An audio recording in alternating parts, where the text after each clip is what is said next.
तो न्याय अगर तो आधा दो, इसमें भी अगर कोई बाधा हो तो दे दो केवल 5 ग्राम, रखो अपनी धरती तमाम। राम और कृष्ण एक नदी की बहने वाली धाराएं हैं और दो छोर हैं। एक छोर पर राम है, एक छोर पर कृष्ण है। कृष्ण अनंत हैं, अविरल हैं, सर्वव्यापी हैं, सृष्टि के मूल में है कृष्ण। लक्ष्य अगर आपका पवित्र है, आप आगे बढ़ते रहिए, मत डरिए कि दुनिया क्या कहेगी। कृष्ण जैसा व्यक्तित्व ही यह दर्शन दे सकता। इसीलिए मैं हमेशा कहता हूं, कृष्ण को समझने के लिए आपको कृष्ण बनना होगा। सनातन की बात करते हैं, हिंदू धर्म की बात करते हैं, भारत की बात करते हैं, तो दो आदर्श हमारे समक्ष उपस्थित होते हैं। एक भगवान राम, यह ज्यादा अच्छा कहें मर्यादा पुरुषोत्तम राम, और दूसरी तरफ होते हैं भगवान श्री कृष्ण। और रामचंद्र शुक्ल जी ने बहुत बेहतरीन डिफाइन करते हुए लिखा है कि राम और कृष्ण एक नदी की बहने वाली धाराएं हैं और दो छोर हैं। एक छोर पर राम है, एक छोर पर कृष्ण है। राम मर्यादाओं में बंधे हुए हैं, वह हर चीज बड़ा ही निश्चित है, डिफाइंड है।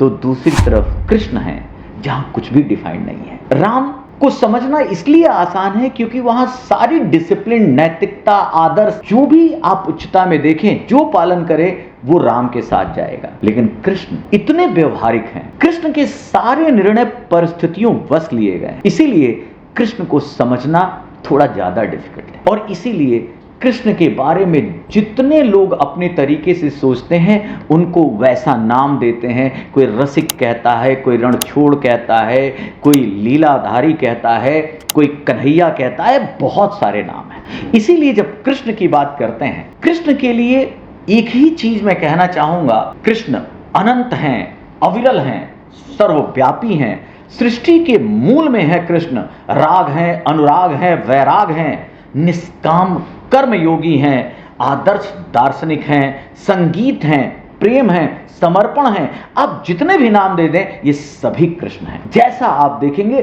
कृष्ण का वो चरित्र, किसी न किसी आयाम में कृष्ण वैसा दिखेंगे। इसीलिए मैं हमेशा कहता हूं, कृष्ण को समझने के लिए आपको कृष्ण बनना होगा। आज जन्माष्टमी है, सबसे पहले आप सभी को जन्माष्टमी की हार्दिक शुभकामनाएं। जय श्री कृष्ण। श्री कृष्ण का जीवन, उनका संदेश 21वीं सदी में इतना प्रासंगिक और व्यवहारिक हो चला है कि अगर वास्तविक तौर पर सभी उनके व्यक्तित्व को, उनके दर्शन को, उनके प्रेम को जाने तो दुनिया बहुत बेहतरीन हो सकती है। याद रखिए, किसी धर्म से, किसी समाज से, किसी दुनिया की या फिर कहें देश की भौगोलिक सीमाओं से परे जो कृष्ण का ज्ञान है, जो गीता का ज्ञान है, वो सबके लिए है। खुद देखिए क्या जीवन है, क्या कृष्ण है, जिन्होंने एक ऐसा, जब भी कहा जाएगा पूर्ण व्यक्तित्व का धनी, पूर्ण व्यक्तित्व का स्वामी कौन है, तो एक नाम जरूर आएगा, वो है भगवान श्री कृष्ण। जब बाल्याकाल है, वैसा वात्सल्य, मां और बेटे और जो भी आसपास जो रिश्तेदार हैं, सगी संबंधी हैं, ऐसा प्रेम, वो माखन चोर का रूप, वो वात्सल्य की भावना, सभी माएं आज भी यह अपेक्षा करती हैं कि उनका बेटा कान्हा कहलाए। वो वात्सल्य दिखाया उस रूप में। फिर जब तरुणाई आई, तो तरुणाई आई जब वो आजकल की भाषा में उन्हें कन्हैया कहा जाने लगा। उस समय जो गोपिकाओं का प्रेम है कृष्ण के साथ, और खासकर कृष्ण और राधा का प्रेम, वो उस प्रतिमान को इतना ऊपर, इतना आगे लेके चला गया कि उस प्रेम की कल्पना, क्योंकि जब भी हमारे यहां प्रेम की बात आती है तो राधा और मीरा के प्रेम की बात कृष्ण के साथ आती है। सोचिए क्या समर्पण है, दोनों तरफ से कितना समर्पण है। और एक बात और याद रखना है, जिस तरह हमारे टीवी धारावाहिकों ने, फिल्मों ने कृष्ण और राधा के प्रेम को प्रस्तुत किया है, जिसे बहुत ही एक आप कहें गलत तरीके से दिखाकर इसे रोमियो जूलियट या लैला मजनू जैसा दिखाया गया है। पहले तो इस विमर्श से आगे बढ़ना होगा। वास्तव में राधा और कृष्ण का प्रेम लौकिक प्रेम ही नहीं था, यह एक आध्यात्मिक प्रेम था। और आध्यात्मिक प्रेम, याद रखिए, जब प्लूटो कहते हैं कि वास्तविक प्रेम वो है जिसमें लेस मात्र भी काम की भावना ना हो। जी हां, जब हम यूरोपियन थॉट में देखते हैं, प्लेटो की बात मानते हैं, वो जीवन शैली हमारे यहां दिखाई गई कृष्ण के जीवन में वो प्रेम, जब गोपिकाओं से प्रेम है, वो एक आध्यात्मिक प्रेम है। राधा का प्रेम एक आध्यात्मिक प्रेम है, लौकिक प्रेम नहीं है। अगर आप दार्शनिक भाषा में समझें तो जैसे भक्त उपासक और उपास्य, या भक्त और ईश्वर के बीच प्रेम होता है, वो प्रेम है। राधा को आप भक्त समझिए, जीव समझिए, कृष्ण को आप ब्रह्म समझिए, ईश्वर समझिए। और तब भक्त जिस तरह समर्पित होकर ईश्वर को प्राप्त करना चाहता है, उस तरह से इस प्रेम भाव को समझना होगा। लेकिन कृष्ण और राधा के बीच जो प्रेम है, जितना भक्त प्रेम करता है ईश्वर को, ईश्वर भी उतना ही प्रेम करता है राधा को। और याद रखिए, ये सारी लीलाएं 7 से 11 वर्ष के बीच की हैं। ये तो सारे जगहों पर ये विवरण मिलता है, चाहे ब्रह्म वैवर्त पुराण को देखें, चाहे पद्म पुराण जिसमें राधा जी की बात पहली बार सामने आई है, इन सब में अगर देखें तो उस उम्र के हिसाब से भी सोचना चाहिए कि 7 से 11 वर्ष का वो प्रेम कितना बेहतरीन होगा, कितना अद्वितीय होगा। याद रखिए, उनकी इस बाल लीलाओं को, वो मुरली बजाते हुए कृष्ण की छवि को, वो बाल क्रीड़ा करते हुए कृष्ण को, वो यमुना में जिस तरह की गतिविधि करते हैं कृष्ण को, उसके प्रति गोपिकाओं का प्रेम है। इस बात को आगे समझने के लिए जब उद्धव आते हैं गोपिकाओं को समझाने और कहते हैं कृष्ण अब ज्ञानी कृष्ण है, कृष्ण अब एक राजा कृष्ण है, तो वहां पर गोपिकाएं कहती हैं हमें वो कृष्ण चाहिए ही नहीं जो ध्यानी है, योगी है, पराक्रमी है। हमें तो वो बाल कृष्ण चाहिए जिसकी लीलाएं देखकर हम मंत्रमुग्ध होते थे। तो पहली चीज ये है कि प्रेम को भी उस रूप में ले जाने वाला सबसे जो निचला स्तर होता है प्रेम का, वो सारूरिक प्रेम होता है। वो प्रेम था ही नहीं जो हम कृष्ण गोपिकाओं का हम लीला के तहत जो बताते हैं या जो धारावाहिक बताते हैं। यह आध्यात्मिक प्रेम है। उस प्रसंग के लेवल पे जाइए और सोचिए क्या समर्पण की भावना थी। राधा कृष्ण मिले नहीं, लेकिन आज भी जब भी प्रेम की बात होगी दुनिया में, और खासकर अगर भारतीय संदर्भ में देखें, तो इससे ज्यादा अटूट प्रेम की बात नहीं होती। कृष्ण की पत्नी रानी रुक्मिणी थी, लेकिन हम जब भी कोई बात करते हैं हम राधा कृष्ण कहते हैं, हम राधा कृष्ण की बात करते हैं, हम रुक्मिणी का नाम नहीं लेते। इस स्तर पर प्रेम ले गए।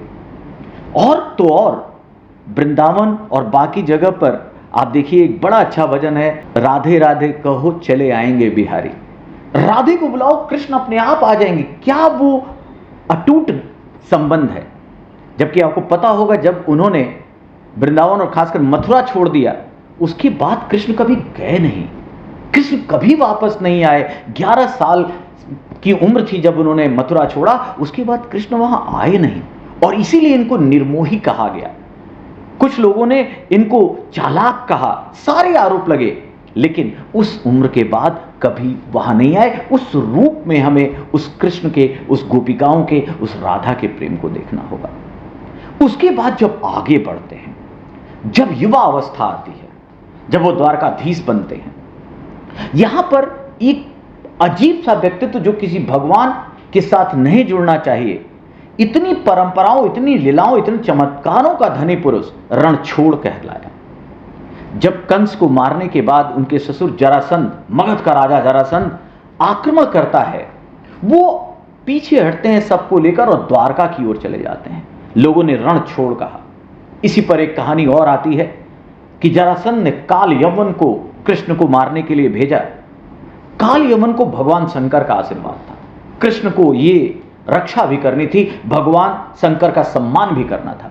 वो भागते चले गए, भागते चले गए, फिर एक गुफा में गए। वहां राज ऋषि मुचकुंद सोए थे। उनको आशीर्वाद था कि उनकी निद्रा में जिसने भी विघ्न डाला वो भस्म हो जाएगा। कृष्ण ने बड़ी ही शिद्दत, बड़ी ही सावधानी से अपना पीतांबर उनके ऊपर डाला और छुप गए। जब दौड़ाते हुए काल यवन आया, उसको लगा कि ये कृष्ण सो रहे हैं, उन्होंने उसको लात मारा, जगाया, और जैसे ही राजऋषि मुचकुंद जगे, उनके आंखों की रोशनी पड़ी, वो भस्म हो गया। यहां भी धर्म की रक्षा हुई। एक साथ कैसे हम अपने बराबर के सम्मान की रक्षा करते हैं। हमने भगवान शंकर के उस आशीर्वाद की भी रक्षा कर ली, और साथ ही साथ देखिए तो अधर्म का नाश भी कर दिया। एक शिक्षा यहां यह भी मिलती है कि आप अगर नीति के मार्ग पे हैं, धर्म के रक्षक हैं, तो दुनिया क्या कहेगी इससे मत देखिए। लोग निंदा करते हैं, रणछोड़ कहते हैं, निर्मोही कहते हैं, लेकिन धर्म की स्थापना के लिए अगर ऐसा किया गया, आप आगे बढ़िए, निंदा से मत डरिए। इसी क्योंकि आज सबसे बड़ा जो हम बहुत बेहतर काम कभी कभी इसलिए नहीं कर पाते हैं कि हमारे मन में आता है लोग क्या कहेंगे, समाज क्या कहेंगे। सबसे बड़ा है रोग, क्या कहेंगे लोग। ये नहीं, जो अगर आप जानते हैं लक्ष्य पवित्र है और उसकी दिशा में बढ़ चले हैं, तो थोड़ा यपस मिलता है, मिलने दीजिए। याद रखिएगा, सारे ही लगभग संदर्भों में, प्रसंगों में यह कहा गया है कि अगर समाज के बेहतर कार्य के लिए, सभी के कल्याण के लिए अगर कोई झूठ बोलना पड़ता है तो वो सच से बढ़कर है। ये दक्षिण भारत के एक महान संत हुए हैं तिरुवल्लुवर, उन्होंने भी कहा। तो इसलिए एक संदेश ये मिलता है कि आप एकदम, आप लक्ष्य अगर आपका पवित्र है, आप आगे बढ़ते रहिए, मत डरिए कि दुनिया क्या कहेगी। कृष्ण जैसा व्यक्तित्व ही यह दर्शन दे सकता है। फिर आगे बढ़ते हैं, जब महाभारत का युद्ध होता है।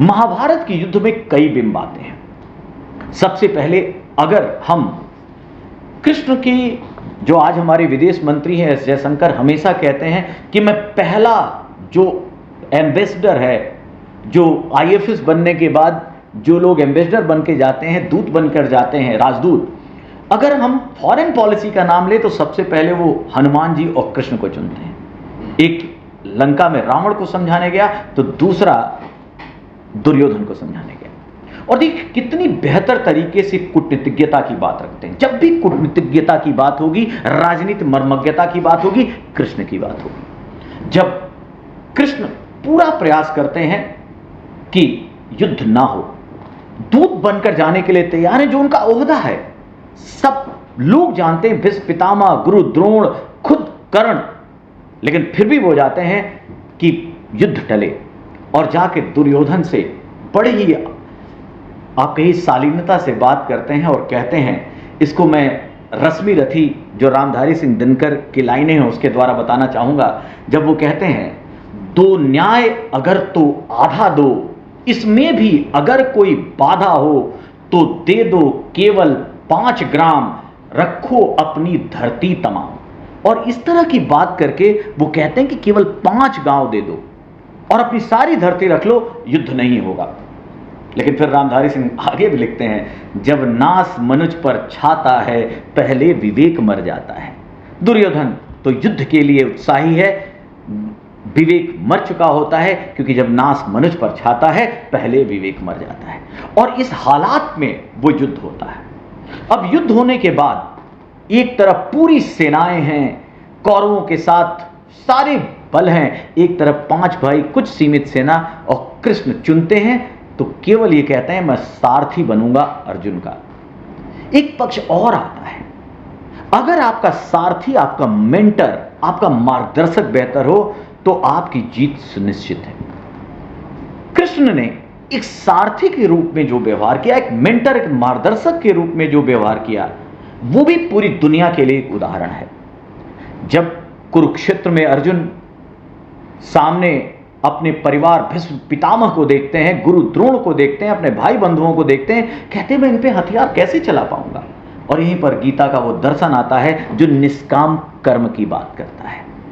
और यहीं पर एक बहुत इंपॉर्टेंट बात, एक महत्वपूर्ण ज्ञान आता है जो ना समझने के कारण हम लोग, या कई गलत इंटरप्रिटेशन भी होते हैं, उसका नाम है निष्काम कर्म। मतलब कर्म करो, फल की चिंता मत करो। कई लोग मजाक उड़ाते हैं कि कर्म करते रहो, परिणाम ना मिले, फल ना मिले, तो फिर किस काम का कर्म। याद रखिए, निष्काम कर्म की बात हो रही है। काम के प्रति आसक्त मत रहिए। पहले यह बताइए, जब वो कहते हैं कर्मंडे वाधिकारस्ते मा फलेषु कदाचना, अरे आपका अधिकार कर्म पर है, कर्तव्य पूरा करने पर है, क्या परिणाम पर आपका अधिकार है? अगर परिणाम पर अधिकार नहीं है तो उसकी चिंता करेंगे तो चिंता जो है आप पर हावी हो जाएगी और आप 100% कर्तव्य कर ही नहीं पाएंगे, और एक तरह से बहुत सारी शंकाओं से, बहुत सारे विमर्शों से घिर जाएंगे। फल मिलेगा, आप सही तरीके से, ईमानदारी से आप 100% देते हैं तो आपको फल मिलेगा। फिर से यह निष्काम कर्म की बात है। आपको अगर आपने आसक्त भाव नहीं दिखाया, पता चला कर्म के लिए और परिणाम के प्रति ही आसक्ति रखते हैं, तो आप देखिए कितने तरह की आप में जो दुख है वो जन्म लेगा। ये कठिन है। इसमें एक मानव जीवन में अगर ऐसे बात की जाए, ये आसान नहीं है, लेकिन फिर भी आप दार्शनिक रूप में देखिए, क्या परिणाम पे हमारा अधिकार है? अगर हम 100% कर्तव्य देंगे, अगर हम 100% अपना कर्म करेंगे पूरी, जैसे अगर एक छात्र जीवन के रूप में हमारा कर्तव्य पढ़ाई है, अगर हम बेहतर तरीके से पढ़ाई करते हैं, सारी चीजों को लेकर चलते हैं, तो परिणाम क्यों नहीं आएगा? उसको आना पड़ेगा। यह संदेश है गीता का। याद रखिए, इसको मजाक में या जो लोग ऐसे कहते थे नहीं कर्म करते चले जाओ, फल ना मिले तो भी चलते जाओ, ये वो भाव नहीं है। इसके लिए थोड़ा सा अपने मेंटल हॉरिजन को विस्तृत कीजिए, मतलब मानसिक क्षैतिज का विस्तार कीजिए। यहीं पर एक और आदर्श की बात करते हैं। गीता का आदर्श पुरुष स्थित प्रज्ञ कहलाता है। हार में, जीत में, जय में, पराजय में, लाभ में, हानि में, सुख में, दुख में एक सा मनोभाव रखना स्थित प्रज्ञ है। सोचिए, वास्तव में अगर ये स्थिति आ जाए, दुनिया के हर दर्शन में कुछ ऐसी बातें की गई हैं। ये एक वो बात है, जब आप इस लेवल पर पहुंचेंगे, जब किसी भी तरह की परिस्थितियों में आपका व्यवहार वैसा ही रहेगा, आप बुद्ध हो जाएंगे। इसलिए एक आदर्श व्यक्तित्व के रूप में स्थित प्रज्ञ होना है। जब हम ह्यूमन वैल्यू में बात करते हैं तो एक सबसे बड़ा गुण माना जाता है इंटीग्रिटी का। इंटीग्रिटी स्थित प्रज्ञ से बेहतर और कोई नहीं हो सकता। कोई भी वो निर्णय लेगा बिना किसी बायसनेस के, बिना किसी पक्षपात के, वो वही निर्णय लेगा जो न्याय कहेगा, जो धर्म कहेगा, जो कर्तव्य कहेगा। कृष्ण बड़ा साफ कहते हैं, उनके जीवन में बड़ा साफ दिखता है कि अगर आपका पद तय हो गया है, अगर आप जिस जगह पे आ गए हो, अब उस जगह का कर्तव्य क्या है, उस तरह से जीवन जियो। My place and its duty. जब आपका निर्धारण हो गया है, आपने जो कर्म के लिए, कर्तव्य के लिए चुन लिया गया है, अब आप ये मत सोचिए कि आप कौन हैं, आपके पिता कौन है, आपके कौन से दोस्त हैं। आप उस पद के हिसाब से कर्म कीजिए। जब आप ऐसा करेंगे तो आप बेहतर प्रशासकीय संचालन कर पाएंगे, अनबायस्ड संचालन कर पाएंगे।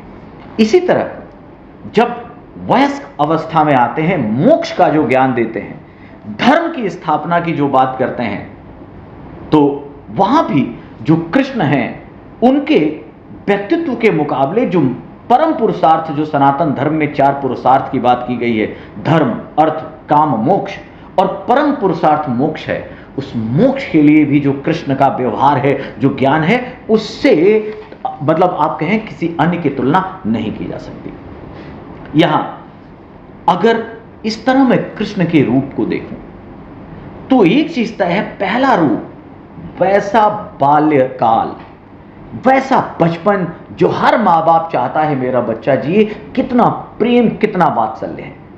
तरुणाई में जब प्रेम की बात आती है तो वो अटूट समर्पण, वो आध्यात्मिक प्रेम जो कृष्ण और राधा का है, वो कृष्ण ने जिया। जब युवा अवस्था में आते हैं, मैच्योरिटी की बात आती है, द्वारकाधीश जब बनते हैं, और साथ साथ जब धर्म की रक्षा के लिए कूटनीति का सहारा लेते हैं, कूटनीति के साथ साथ जब उन्हें चयन करना होता है तो धर्म का ही हमेशा चयन करते हैं, भले ही उन्हें सारथी क्यों ना बनना पड़े। वो मार्गदर्शक बनना, वो मेंटर बनते हैं अर्जुन के। वो खुद अस्त्र नहीं उठाते। याद रखिएगा, वो कृष्ण हैं जिन्होंने प्रण लिया था कि महाभारत के युद्ध में मैं हथियार नहीं उठाऊंगा, और ये वही कृष्ण हैं। मानवीय व्यक्तित्व है कृष्ण का, मर्यादाओं से बंधे नहीं है। जब भीष्म के प्रहार एकदम व्यथित कर देते हैं तो रथ का पहिया उठाकर भीष्म को मारने चले थे। तो ये वो जगह पे जहां इनसे एक तरफ कहा जाता है अगर राम में जाएं तो रघुकुल रीति सदा चली आई, प्राण जाए पर वचन ना जाए। लेकिन यहां जरूरत है धर्म की रक्षा के लिए, अगर वचन को थोड़ी देर के लिए रोका जाए तो रोका जा सकता है, तोड़ा जा सकता है। कृष्ण व्यवहारिक व्यक्तित्व का नाम है। आदर्श व्यक्तित्व राम है तो व्यवहारिक व्यक्तित्व कृष्ण है। इसी तरह आज के दर्शन में, आज की, अगर मैं दर्शन की बजाय आज की जीवन में कहूं, मित्रता की बात कहूं, मित्रता को लेकर भारतीय संदर्भ में बहुत सारे प्रसंग हैं, बहुत सारी कविताएं हैं। ऐसे में जब मैं एक जगह पढ़ रहा था, वो लाइन बहुत अच्छी लगती है, मैं हर अपने पॉडकास्ट में बोलता हूं कि एक बार मैंने सोचा कि बाहर निकलते हैं और खुदा और दोस्त दोनों को ढूंढते हैं, और यदि पहले खुदा मिल जाएगा तो दोनों मिलकर दोस्त को ढूंढेंगे, लेकिन पहले दोस्त मिल गया फिर खुदा को खोजने की जरूरत ही नहीं है। किसी शायर ने यह बात कही। सोचिए, दोस्त को उस रूप में, एक अच्छा दोस्त कितना जरूरी है और दोस्त के साथ क्या व्यवहार होना चाहिए, यह भारतीय परंपराओं में हर जगह है। आज जब अमीरी, गरीबी, असमानता, जातिवाद, सांप्रदायिकता, ये सारी भावनाएं हैं, और तब उस मित्रता की बात कीजिए, जब भी मित्रता की बात होगी कृष्ण और सुदामा की बात होगी। वो सुदामा जो निर्धन है, गरीब है, जिसके पास एक नई धोती के लिए पैसा नहीं है, भूखों मर रहा है, और जब वो कृष्ण के पास आता है तो नंगे पांव दौड़ते हुए कृष्ण सब कुछ भुलाकर, मर्यादाओं को, डिसिप्लिन को, सब चीजों को भुलाकर दौड़ते हुए आते हैं और आलिंगन बद्ध हो जाते हैं सुदामा के, और लगभग सब कुछ अपना उसे देने के उसमें आ जाते हैं। मित्रता का वो उदाहरण दुनिया में संभवतः कहीं होगा।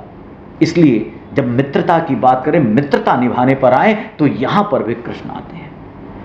फिर जब दर्शन की बात आती है तो दार्शनिक रूप में वो गीता का ज्ञान, जो आज भी दुनिया के लिए, हर समाज के लिए, हर धर्म के लिए एक बहुत बेहतरीन जीवन पद्धति देता है।